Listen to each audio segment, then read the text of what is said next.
Alrighty, sorry about the hat there. I just wanted to not have my face plastered on the front page all week. Here is our week 9 wrap up. We had last week Albion gave Will a what for to get the first star.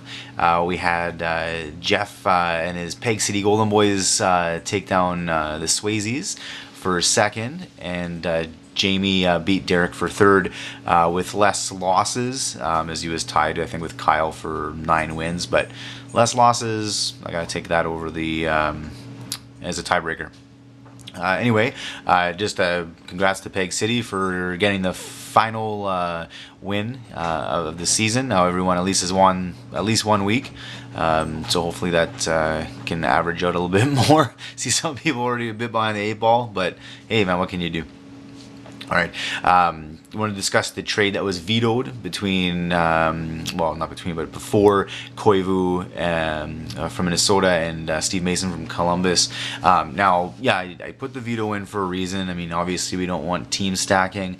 My personal opinion, I approve the trade. That was my vote. I don't know what, I think Kyle's one veto. Obviously, it doesn't matter who the other one is, but. Looking at the trade realistically, Mikko Koivu's going to have a good year. He already is having a good year. Mason, on the other hand, is a big question mark. I had him a couple years ago in his rookie year, and he played great. Last year, he was a disaster. This year, it's still up in the air. So, Columbus is doing better this year, so it wouldn't necessarily be the worst trade ever. But value for value, definitely Koivu's a better player than Mason. But sometimes you're gonna have to make trades that you don't necessarily want to make. You're gonna have to give up, more than you want maybe to get something. So keep that in mind. Obviously, as I mentioned at the beginning of the year, if you guys really want to fight for a trade, let me know. We can discuss it. But as the moment, the veto works, so that's good. All right, Crosby again. Just repeating myself here. He's been unbelievable. I think, including tonight, which is Wednesday, December 15th, he has an assist already, which I think makes it 20 straight games with a point, which is his career best. He breaks his own tie of 19 games straight. So. What can I say? He's fucking awesome. Now another Crosby treat here, and it's funny because usually I'm not really that big on Crosby, but this year has been pretty good. He's actually going to be on The Price is Right with Ovechkin. I don't know when, but I don't even really think I'll go out of my way to find it, but that could be funny. Especially trying to see Ovechkin talk, but with Crosby as well. If you search on YouTube, I just put in Sidney Crosby and click search. There's some trick videos that he has. Now the videos themselves aren't very long. Some of them are done in some pretty poor lighting. They look like done with good cameras, but it's just really dark in the arena. So some of it, when he's playing with the stick up in the air with the puck, some of it's hard to see, but there's one where he has the pyramid of pucks stacked up on the sideboards, and he starts picking pucks off one by one from center. A lot of stuff that he can do in the NHL blows us away. There's a lot of guys that can do so much even crazier stuff, but obviously you can't really get away with it in the live action games. Which is another thing. Remember a number of years ago, I think it was Mike Legg was the first guy to put the puck on the edge of his blade and kind of wrap it around the front of the net. It's funny because you never see guys actually do that in the NHL. And you take a situation where you're on a 5-on-3, the guy behind the net is not going to get pressured by anybody. I mean, if any of those defensemen come behind the net, they're finished. So, it'd be nice to see someone actually do that in a live game situation, but I think they might end up getting their heads kicked in for trying something so cocky. But the goal is to score goals, right? But whatever. Okay, so now when I was mentioning last time about San Jose, maybe crawling on their hands and knees back to Nabokov. Nabokov actually got released from his KHL contract and coming back to North America to be with his family. It's funny that he came from Russia to the U.S., raised his family. Now that he's back in Russia, he misses his family back in the U.S. So I don't know, it's kind of funny. So I picked him up, which could turn out to be an awesome move by me, because a team like Tampa with their Ellis and Smith won't win anything. I guarantee you they will never win a Stanley Cup with those two goaltenders. Nabokov might not be getting there. I might have a nice pickup. Might also have a nice trading chip for later on. We'll see. But of course, if he doesn't get signed, then, well, I mean, just a nothing story. Now, the other week there with what I think Kyle started a thread lovingly calling him Penis Omark.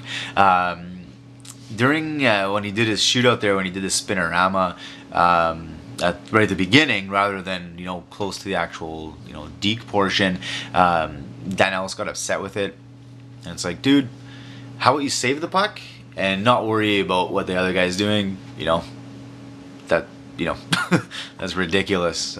You're only upset because you didn't stop the puck. If you stopped the puck, you wouldn't have said anything. So Dan Ellis had earlier in the year, was on Twitter and gave up his Twitter account, canceled it completely because he made some comments about how tough it is to be a millionaire. So a lot of people took that the wrong way, and the U.S. recession is what it is, and anybody's getting kind of hit by it, but it looked pretty bad for a millionaire to complain about money. So him being a kind of whiner doesn't really surprise me. Some other kind of non-related NHL stuff that because hockey's the best sport, yes. Is it the only sport? No. So recently, Brett Favre ended his streak of 297 consecutive games played, which I think works out to about 18 straight years of playing. Now, yes, they only play 16 games, but of course the quarterbacks get pounded on by big, massive freaks of nature week in and week out. And for a guy to go 18 years getting pounded on every week is, my personal opinion, no question, most impressive streak in any sport. Cal Ripken went like over 2,000 games, but you know what, man? Like, you can't compare baseball to football, man. No one's knocking that guy down. No one's blindsiding him. No one's hitting him as he's trying to swing the bat to hit the ball or catch one in the infield.